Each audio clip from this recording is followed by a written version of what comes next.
pour lequel tu ne dois pas prier. Tu dois prier pour tout. Tu dois prier pour ton travail. Quoi encore d'autre? Tu dois prier pour ta santé chaque jour. L'erreur que nous faisons, très souvent, c'est lorsqu'on est malade, qu'on se souvient maintenant de notre santé dans la prière. C'est une grave erreur. C'est une très grave erreur. Dans ta prière quotidienne de tous les jours, tu dois présenter ta santé devant Dieu, ta longévité. Vous voyez, non, c'est des sujets pour lesquels on ne prie pas. Seigneur, permets que je dure longtemps sur la terre. Ou Seigneur, permets que je vive longtemps sur la terre. C'est des choses qui ne nous passent pas souvent par la tête. Et c'est des sujets pour lesquels on doit prier. Oui. Ce matin, quand j'ai accompagné Ketia dans son centre, je me suis rendu compte qu'il y a certains parents d'élèves qui sont devant le centre. Non, c'est pas le fait que tu es devant le centre de l'examen, cela veut dire que ton enfant va voir. C'est pas ça. Est-ce que dès l'entame de l'année, tu as commencé à prier déjà pour le sujet? Cela veut dire que s'il y a une rentrée scolaire, c'est qu'il y a aussi une période où les examens auront lieu. Vrai ou faux? Donc cela veut dire que tu dois commencer à prier pour ça. Regardez, la prière est quelque chose qui entretient quelque chose à l'intérieur de nous.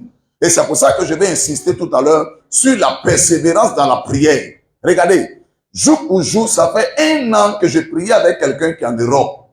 La personne vient de me dire, aujourd'hui même, ce soir, que les papiers de la personne sont tombés. La personne vient d'avoir, oui, la joie de la personne était immense, la joie de la personne était grande. C'est juste quelqu'un qui nous a connectés, juste quelqu'un qui nous a connectés. Et la personne m'a dit, jour pour jour, on a prié pendant 1 an, jour pour jour. Et aujourd'hui, la personne me dit, les papiers que je cherchais, j'ai eu ces papiers. La joie de la personne était immense. Vous voyez, non? C'est pour ça, hein, c'est ce qui m'a amené à dire, non, je dois travailler sur les relations. Quel type de relation qu'on doit avoir avec les gens? Une relation peut t'ouvrir une autre porte sans que tu ne te rendes compte. Ok, c'est pas là mon sujet. Donc cela veut dire, la prière, elle doit entretenir bon nombre de choses. La logique voudrait que Maman Bois commence à prier dès maintenant pour sa fille. La rentrée prochaine, qui sera déjà en classe de 3e, cela veut dire qu'elle sera confrontée déjà à l'examen du BPC. Oui, donc on n'attend pas. Ça ne sert à rien de prendre paille, c'est pas ça. Et puis tu viens devant l'école pour dire, oh, je me couche là, et puis tu dors, et puis quoi encore d'autre? Et puis tu attends. C'est pas ça qui va faire que l'enfant va avoir examen, c'est pas ça. Vous voyez, non? La prière, là, c'est comme une femme qui tombe enceinte le premier jour. Premier jour, on fait quoi? Hein? Premier jour de la grossesse, on fait quoi? Quand tu sais que tu es enceinte, on fait quoi? Mademoiselle, toi, tu as déjà pris une grossesse. Il faut nous dire qu'est-ce qu'on fait, on fait quoi? On va à l'hôpital. C'est pas ça. On prend son premier canet. Premier canet, là, est-ce que c'est à 8 mois ou bien à 9 mois qu'on prend le premier canet? Non, c'est pas sérieux. Parce que ça doit être entretenu. Dès le premier mois, tu prends déjà ton premier canet. Et puis maintenant, on fait quoi? On commence à te suivre. On commence à te suivre. Chaque mois, je suppose, chaque mois, tu as un rendez-vous à l'hôpital. Vrai ou faux? Chaque mois. Non, les hommes là, vous dites vrai. Est-ce que tu as déjà pris grossesse? Ah! C'est les femmes là qui, les hommes là disent vrai. Même si c'est vous qui payez la consultation. Oui. Vous voyez, non. Donc, chaque mois, cela veut dire, chaque mois, il y a un rendez-vous. On t'a donné ton rendez-vous dans ce mois-ci. C'est le mois prochain. Donc, on va prendre le soin de te checker pour voir. Est-ce que la grossesse évolue? Est-ce que l'enfant se porte bien? C'est pas ça? Hein. Voilà, vous avez fait la part des choses, c'est bon. Vous voyez, non? Donc, la prière aussi, c'est pareil. C'est pareil. Ça entretient bon nombre de choses. Il y a certaines choses que tu dois entretenir dans la prière. Tu ne devrais pas attendre. Lorsque maintenant la chose est proche, c'est maintenant que tu vas commencer à prier. Non.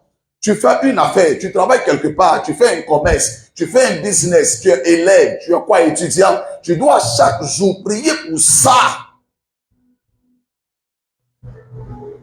Prier pour ça. Même pour les finances, tu dois prier pour les finances. Et accepter que la volonté de Dieu s'accomplisse même dans ta vie. Parce que laisse-moi te dire, les gens sont de mauvaise foi et sont animés même de la pensée de Satan.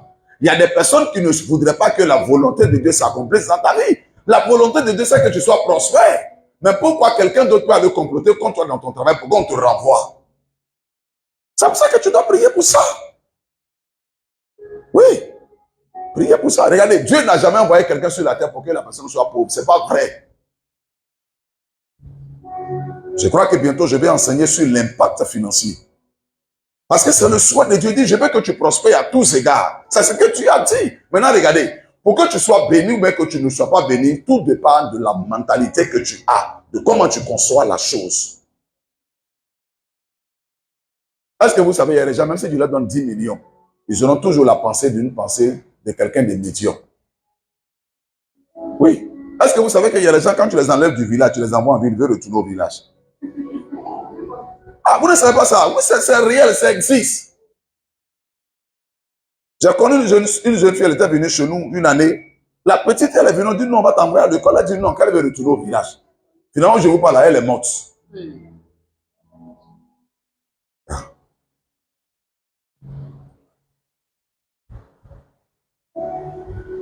Donne-moi un bon amen.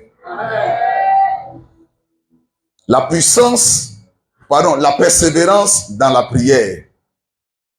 La persévérance dans la prière. Donc, voyez, d'entrée, j'ai entendu le témoignage. Le frère là, ça dit jour pour jour, ça fait 1 an qu'on prie ensemble. 1 an. 1 an. Il est de l'autre côté, il est derrière l'eau, il cherche les papiers et ça ne vient pas. Mais jour pour jour, ça fait 1 an que Dieu vient de répondre à la prière. Il y a certaines prières pour lesquelles tu dois persévérer. Tu ne dois pas jeter l'éponge. Tu ne dois pas te décourager ni abandonner. Jusqu'à ce que l'objectif soit atteint. Donc, si nous parlons de la prière, bien évidemment, ce facteur aussi est un facteur important. La persévérance dans la prière. Regardez, lorsque la femme a sa première grossesse là, est-ce qu'elle veut accoucher en même temps? On sait que ce n'est pas encore arrivé. Même à 6 mois, si déjà l'enfant est déjà formé dans le ventre, à 6 mois, à 7 mois, l'enfant est déjà formé. C'est-à-dire que toutes les parties du corps là, tout est déjà mis en place. C'est pour ça qu'il y a des prématurés. Les prématurés là, c'est quel mois? 7 mois. 6 mois même. Oui, il y a des prématurés. Moi, j'ai un cousin là, il a été prématuré. 6 mois, il est venu au monde. Bizarrement, lui-même, c'est sévré lui-même. Il a pris un peu biberon, il a têté un peu, et puis après, lui-même, c'est sévré. Il y a des enfants comme ça. Il tête jusqu'à un moment donné, il ne veut plus sain. Ton fils a été comme ça. Il t'a facilité la tâche, il faut bénir Dieu.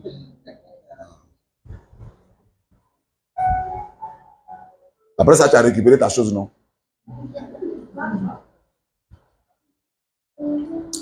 Alléluia. La persévérance dans la prière. Regardons Éphésiens chapitre 6, verset 18. C'est l'apôtre Paul qui parle à l'église d'Éphèse. Et regardons ce que l'apôtre Paul dit à l'église d'Éphèse. Il dit quoi? Faites en tout temps par l'esprit toutes sortes de prières. Pas une sorte de prière. Il dit toutes sortes de prières. Ce qui veut dire, on doit prier pour plusieurs sujets. Il dit toutes sortes de prières. Ça peut être prière en intelligence. Ça peut être prière en langue. Mais il dit de faire toutes sortes de prières. Et de faire quoi? Et de supplications. Maintenant, regardez ce qu'il dit. Il dit quoi? Veillez à cela avec une entière persévérance. Tu dois veiller sur le sujet avec une entière persévérance. Tu dois persévérer dans le sujet pour lequel tu es en train de prier. Et maintenant, il ajoute, il dit prier pour tous les saints. Alléluia. Oui. La persévérance dans un contexte biblique se réfère à la capacité de demeurer ferme et constant dans la foi. Donc c'est vrai, il y a la persévérance dans la méditation de la parole de Dieu. Ce n'est pas de ça que je parle ce soir. Il y a la persévérance dans l'évangélisation. Ce n'est pas de ça que je parle ce soir. Il y a la persévérance dans la foi. Ce n'est pas de ça que je parle ce soir. Mais je parle ce soir plutôt de la persévérance dans la prière. Si nous voulons voir de grands résultats, la chose que nous devons faire, nous devons prier. Pas non seulement prier, mais c'est que nous devons persévérer dans la prière. Tu dois apprendre à persévérer. Et à persévérer dans la prière. J'ai noté ceci. La persévérance, c'est le fait de continuer à fournir des efforts. La persévérance, c'est le fait de continuer à fournir des efforts. Malgré les difficultés,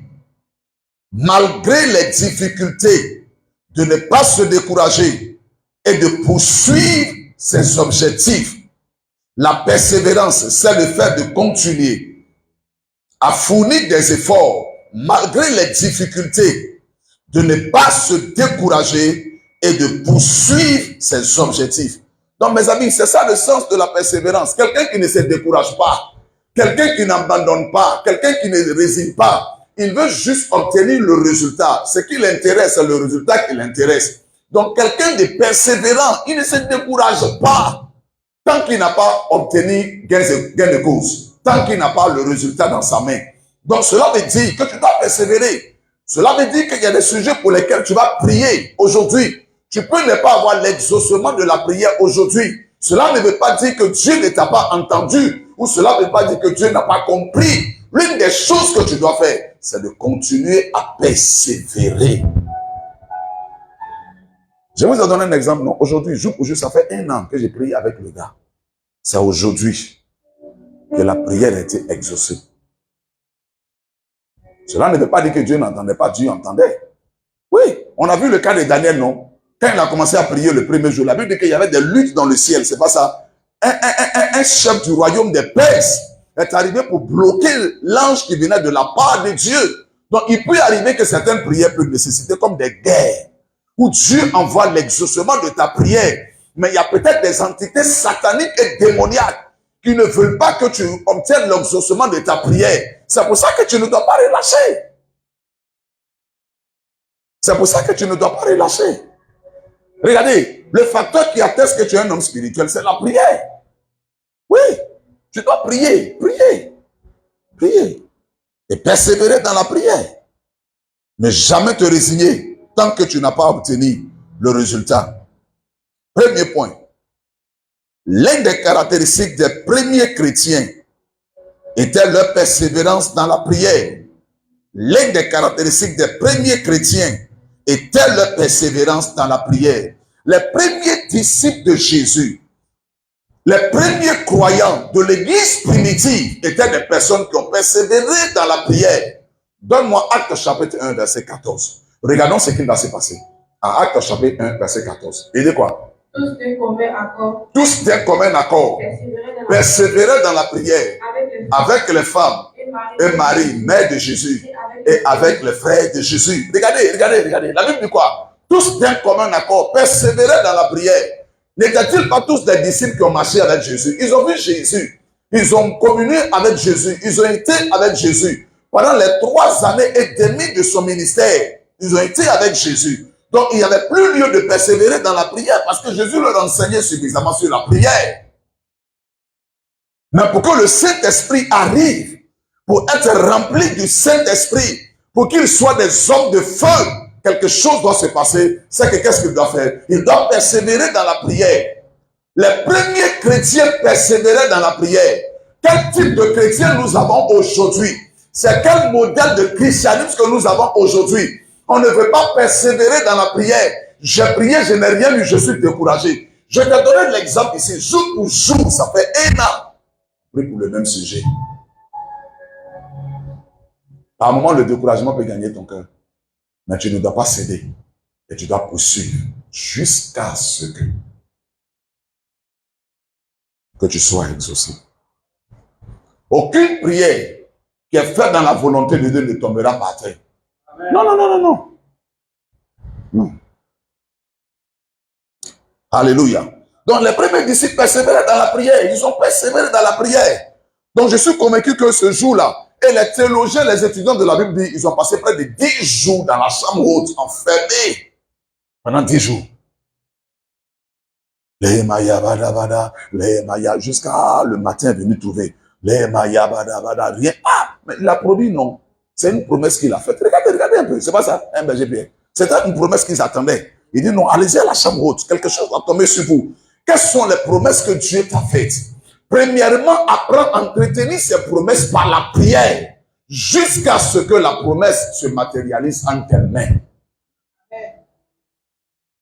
Celui qui t'a promis là, il est fidèle. Il ne va jamais te séduire. Non, non, non, non, non. Seulement reste dans sa volonté. Persévère dans sa volonté. Ce qu'il t'a dit, il n'est pas un homme pour mentir. Il le fera. Et les docteurs de la loi, et pardon, les docteurs en théologie disent qu'ils ont passé près de 10 jours à la chambre haute, en train de prier, à persévérer pour un seul sujet. C'était quoi? Ils doivent recevoir l'effusion du Saint-Esprit, la puissance d'en haut. Parce que Jésus leur a promis. Donc si ceux-là, ils ont persévéré dans la prière, bien évidemment, toi aussi, tu dois apprendre à persévérer dans la prière. Mais très souvent, on se laisse gagner par le découragement. Ah, j'ai prié, je n'ai rien eu. Ah, je vais toujours à l'église, là, je n'ai rien eu. Ah, depuis là, j'ai pris, ça ne marche pas. Et puis, laissez-moi vous dire, le gars pour qui on priait là, C'était un Djoul. Mais il croyait. Et toi? Regarde ton voisin, Dieu lui apprend à changer ta manière de voir les choses. Persévère dans la prière. Non, il n'a pas compris. Il n'a pas compris. Acte chapitre 2, verset 42.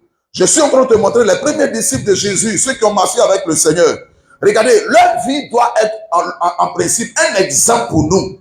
Malheureusement, nous chrétiens de ce 21e siècle, c'est le mauvais exemple qu'on copie. Le bon exemple, on laisse ça de côté. C'est pourquoi, hein, je ne sais pas s'il faut faire ça par séminaire, parlant du pouvoir de la relation. S'il faut faire ça par séminaire, je ne sais pas. Mais je crois, je suis en train de prier selon la direction du Saint-Esprit. Il ne faut pas manquer, ça sera une grande bénédiction pour toi. Ça sera une très grande bénédiction. Une très grande bénédiction. Une très grande bénédiction. Verset 42, il dit quoi? Il persévérait dans l'enseignement des apôtres. Regardez, pour être un bon chrétien, ce n'est pas toucher cet aspect-là. Pour être un bon chrétien, tu dois apprendre à persévérer dans l'enseignement. C'est l'enseignement qui va te bâtir. Tu as vu, non, hier, toi et moi, on était ensemble. C'est pas ça dans mes visites. Et tu disais que non, il y a quelque chose qui a changé, ta façon de voir. Le changement se produit à partir d'ici. Ta manière de voir les choses, ta manière d'appréhender les choses. Ça change. Regardez, bizarrement, hier, j'étais parti chez Rebecca et je conversais avec sa maman. Sa maman dit non, qu'elle constate qu'il y a un grand changement. Qu'est-ce qui a produit ça? Et bizarrement, elle dit à sa maman que toi, maman, là, tu ne gênes même pas. Pour avoir un jour de jeûne dans la semaine. Et puis elle m'a dit, oh, c'est que son pasteur lui prêche là-bas. Là, elle est devenue maintenant, moi, mon pasteur, vraiment me prêcher ici. Oui. Je crois qu'elle était chrétienne avant toi, non, c'est ça? Oui. Mais c'est elle qui dit ça. C'est elle qui dit ça. Hier soir. Hier soir. J'ouvre cette parenthèse. Quel est ton jour de jeûne? Tu dis que tu es chrétien. Tu ne peux pas passer tout ton temps à manger du 1er au 31 décembre. Nayo. C'est pas possible. Non. Comment je dis? C'est pas possible. Non, non, non. Tu dois avoir ton jour d'alliance. Tu dois avoir ton jour. Tu dois avoir.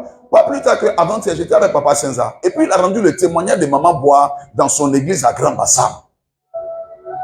Il leur a dit qu'il y a une dame qu'il connaît à Abidjan. Et la dame là, elle dit c'est son alliance avec Dieu. Mardi, elle ne travaille pas. Quel que soit le nombre d'argent qu'elle va perdre, qu'elle est prête à accepter que c'est son jour d'alliance. C'est Papa Senza qui me disait ça, qui me rendait le témoignage. Il dit, il a parlé de Maman Bois à ces chrétiens de Grand Bassam. Qu'elle dit, tu as échangé avec lui, non? C'est quand tu parlais, c'est quand il était là. C'est lui qui m'a dit ça. Il me dit que, il dit, est-ce qu'on peut trouver des chrétiens comme ça de nos jours? C'est ce qu'il m'a dit. Il dit, non, cette dame-là, elle est réellement convertie, fils.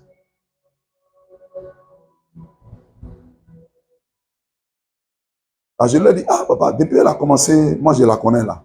Mardi seulement, elle ne vend pas. Mardi, elle prie, elle jeûne et elle appelle certaines personnes, elle rend visite. Il dit, hey fils, on a besoin de chrétiens comme ça dans nos églises. Je crois que c'est ton cas, si tu me donnes un peu.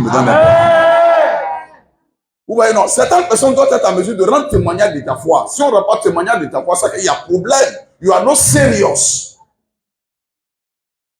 Yeah. Cela veut dire que tu n'es pas sérieux.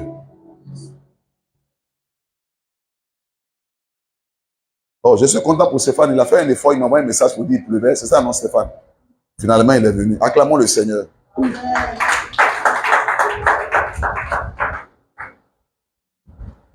Alléluia. Donc, on y faisait quoi? Il persévérait dans quoi? Donc, les choses dans lesquelles on doit persévérer, qui va te permettre de grandir. Et je crois bien, si Maman Bois a pris cette résolution, c'est parce qu'elle m'a entendu constamment prêcher sur le sujet. Et elle dit que non, parce que mon pasteur prêche de la sorte, je dois mettre ça en pratique. Regardez, permettez que je cite son nom en exemple. Je crois bien que lorsqu'elle était enceinte, les docteurs disent que non, elle doit faire, comment on appelle, césarienne. On dit non, l'enfant est mal positionné. Et puis elle s'est dit en elle-même. Je crois que c'était Daniel qui venait au monde. Et puis elle s'est dit en elle-même. Elle dit, mon pasteur est en train de prêcher sur la foi. Je ne peux pas accoucher par césarienne. Je vais accoucher par voie normale. Ils ont pris son carnet, ils ont écrit dedans en rouge. En rouge, cela veut dire quoi? Cela veut dire que c'est danger, non? C'est danger.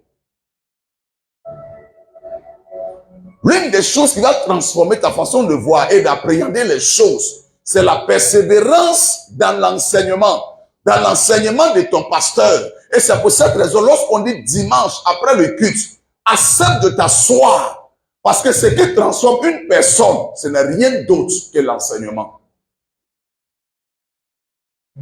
C'est pour ça que tu ne dois pas être pressé. Non. C'est pour ça que tu dois accepter de t'asseoir et d'être enseigné, de te rendre enseignable. C'est ce qui va te bâtir. Je vous dis, hier j'étais avec sa maman rendait de bons témoignages d'elle. Après, quand tu es venu, tu as dit ça. Elle rendait de bons témoignages. Elle dit, ma fille là, t'es cassé les papos. Hein? Elle dit, il est trop frappé. Il est trop frappé. Après, il me suis dit, mais est-ce que c'est la solution?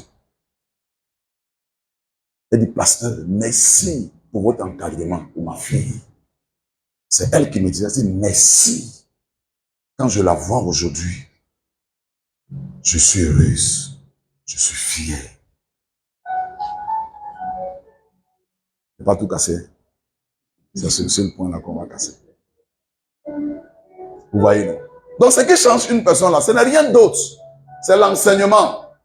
Lorsque tu acceptes de mettre ça en pratique, c'est l'enseignement. C'est ce qui change une personne. Comment se fait-il que quelqu'un peut être sous là et il décide de laisser la boisson et puis il change catégoriquement? Oui. Le dimanche qu'on a fini, c'était un programme. Des jeunes gens qui fumaient la drogue et l'autre même vendait la drogue. Ils ont décidé d'abandonner et puis l'autre dit, ok, moi, c'est le vendeur là qui a été converti. Maintenant, quand il a été converti, il a pris tous ses clients là, il les a envoyés à l'église.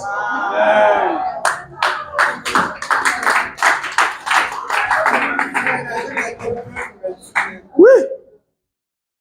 Quand le vendeur a été converti, qu'il a été affranchi par la parole, regardez, est-ce que la drogue là, il n'y a pas l'argent dedans? Il y a l'argent dedans, mais qu'est-ce qui va prendre la décision de dire qu'il ne vend plus de drogue? Ce n'est rien d'autre. Ce conseil-là, on lui a donné ça, ça n'a pas changé. C'est pourquoi il y a certaines personnes ici, hein, vos parents peuvent vous parler, ça ne peut rien faire. C'est par le biais de l'enseignement que le changement va arriver. Moi, j'avais plusieurs jeunes filles, leur vie a été transformée juste par l'enseignement, juste par ça. Oui, tu es ici.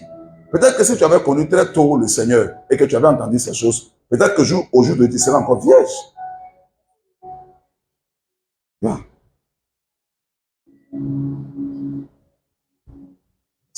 Ou bien peut-être qu'actuellement là, tu n'as même pas encore touché à la boisson. Ou bien peut-être que tu n'as jamais touché à la drogue. Parce que ça allait changer ta façon de voir. Donne-moi un bon amen. Il faisait quoi? Il persévérait dans l'enseignement des apôtres. Encore quoi? Il persévérait dans quoi? Dans la communion fraternelle. Et dans quoi? Dans la fraction des pains. Et dans quoi? Et dans la prière. Voici les choses dans lesquelles les premiers apôtres persévéraient. Ils persévéraient dans la prière. Ils persévéraient dans la prière. Tu dois apprendre, tu dois développer ce facteur. Et tu dois accepter de persévérer dans la prière.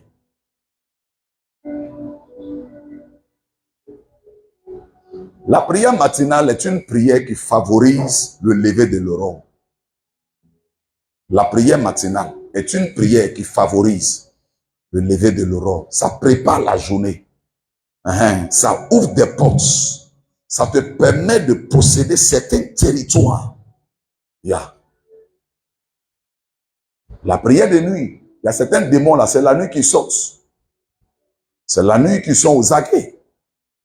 Ça te permet de livrer certaines batailles, certaines guerres contre certaines entités sataniques et démoniaques que certainement que tu ne vois pas. Lorsque tu dors, il ne faut pas te dire que c'est tout le monde qui dort. Toi, tu es madame tout le monde qui dort. Ce n'est pas madame tout le monde qui dort. Il y a des gens qui ne dorment pas. Donne-moi un bon amen.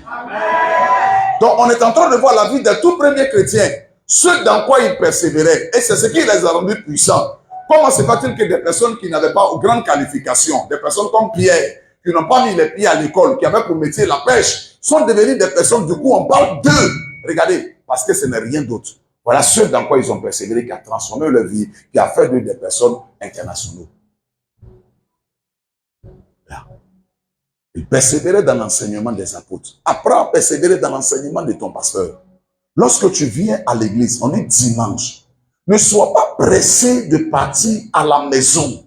C'est que tu n'es pas sérieux, tu n'es pas sérieuse.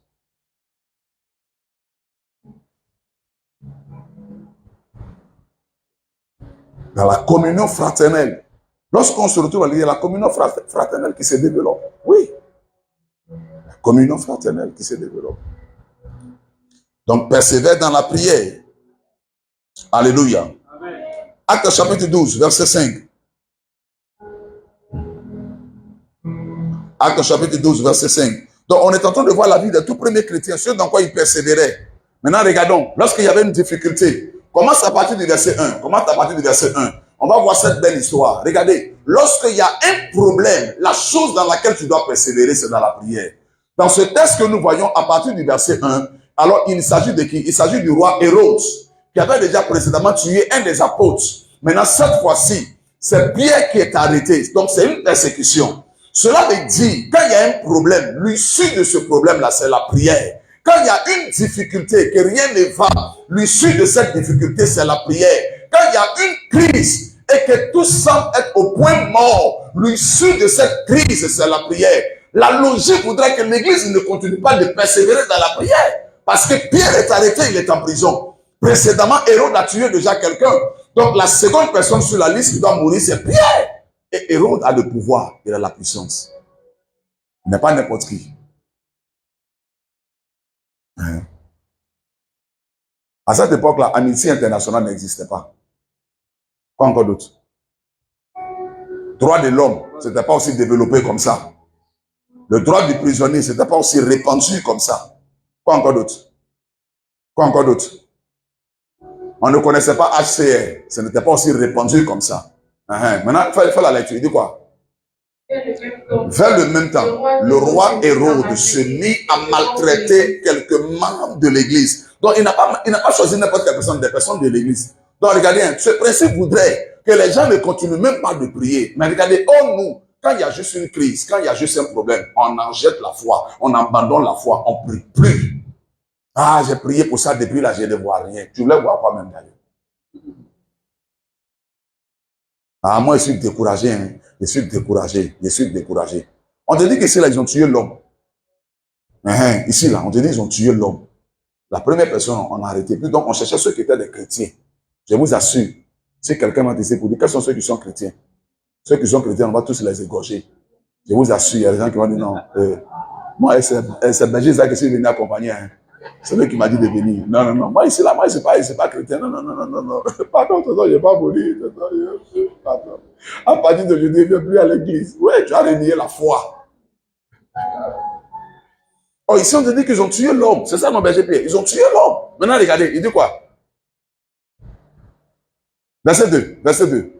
Et il fut mourir par l'épée. Jacques, frère des gens, ils l'ont tué comment? Ils ont coupé sa tête, ils l'ont cisaillé, il est mort. Il est mort par l'épée. Donc, ce qui veut dire que si on parle de ça, c'est que c'est une chose qui est connue de tous. Si on parle de ça, c'est que c'est une chose qui est connue de tous. Regardez, c'est comme juste peut-être un exemple. Lorsque peut-être le journal de 20 heures parle d'un événement, vous voyez, non? C'est répandu, ça va à travers le monde entier. C'est qu'il y a tel événement qui a eu lieu dans tel jour, à telle heure. Maintenant, il dit quoi? Verset 3. Verset 3. Voyant que cela était agréable. Donc, c'était une bonne chose. Donc, les Juifs avaient déjà apprécié. Donc, la mort de ce disciple-là, ce n'est pas passé inaperçu. Ça a été vu de tout le monde. Ça a été apprécié de tout le monde. Donc, cela veut dire que le roi Hérode, tu dois continuer à les tuer. C'est dans ce vacarme-là. C'est dans cette atmosphère, dans cette ambiance, que les gens vont toujours continuer à prier, à ne pas relâcher, à ne pas abandonner. Quand tout semble être dur, quand tout semble être chaotique, quand tout semble être sombre, l'une des choses que tu devrais faire, ce n'est pas de te résigner, c'est de continuer, de persévérer, de continuer, de persévérer, de dire que celui qui est ton Dieu te voit, il t'entend. Maintenant, il dit quoi? Il dit quoi? Voyant que cela était agréable aux Juifs, il fut encore arrêté Pierre. Donc Pierre n'était pas la première personne qui fut arrêtée. C'est pas ça. On avait précédemment tué Jacques. Les gens ont apprécié. Donc, après ça, maintenant, prière est arrêtée. Ensuite, quoi? C'était pendant les jours des pains sans levain. Verset 4. Après l'avoir saisi et jeté en prison, il le mit sous la garde de 4 escouades.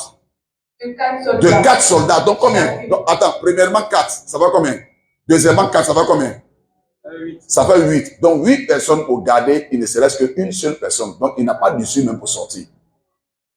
Viens. 1, 2, 3, 4. Venez. Hein? Emmanuel, viens. Emmanuel, viens. Emmanuel, viens. Viens, Florence. Oui, venez, venez. Berger Isaac. Oui, Jean-François, tu es dedans, viens. Hein? Berger Isaac. Berger Isaac, viens. Stéphane, viens. Viens. Romaric, toi aussi, viens. Arrête-toi là. Arrête-toi. On est premièrement combien? 4. Dans les premiers 4, venez. Non, arrête-toi, Florence, faut t'arrêter, arrête-toi. Toi, arrête-toi ici. Toi aussi, arrête-toi ici. Viens, arrête-toi là. Jean-François, viens. Arrête-toi ici. Arrête-toi là. Maintenant, viens, viens. Toi aussi, viens. Arrête-toi ici. Maintenant, Emmanuel, viens. Toi aussi, arrête-toi là. Arrête-toi là. Arrête-toi là. Maintenant, viens. Viens, Roma. Toi aussi, arrête-toi ici. Arrête-toi ici. Maintenant, toi, viens. Toi, viens. Venez. Maintenant, toi aussi, arrête-toi là. Toi aussi, arrête-toi là. Par quel moyen elle va échapper à ces 8 personnes? Par quel moyen? Donc, il n'y a pas d'issue. Il n'y a pas de possibilité. Elle ne peut pas échapper. Donc, le premier cordon de sécurité, là, si elle sort de là, il y a le deuxième cordon de quoi? De sécurité. Donc, ce n'est pas évident. Et non seulement ça, il est dans une prison. Et c'est des soldats. Vous savez que les soldats romains, là, c'est des grands soldats, hein, très redoutés, bien armés, bien équipés, bien entraînés. Donc, ce qui veut dire qu'elle n'a pas d'issue.